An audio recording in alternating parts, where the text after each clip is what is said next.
మన కడియం సిఆర్ గారు చాలా సీనియర్ నాయకులు. ఆయన సభల మొన్న మాట్లాడుకుంటా సభల నా గురించి స్పీకర్ ఆయన అంటే గౌరవం. కడియం సిఆర్ గారు చాలా సీనియర్ నాయకులు మేధావి. ఆయన అంటే నాకు గౌరవం. మొన్న సభల నా గురించి ఏం మాట్లాడతాడు?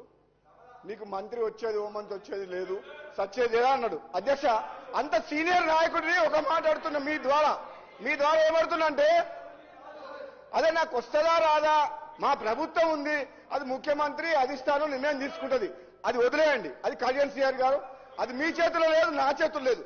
కానీ నువ్వు ఒక ఉద్యమకారుడు తాటికొండ రాజయ్య గారికి నువ్వు 2 సార్లు మోసం చేసినావు. ఎట్లా? ఒకసారేమో ఉప ముఖ్యమంత్రి పదవిలో ఉంటే అవమానకరంగా ఆనాడు తొలగించి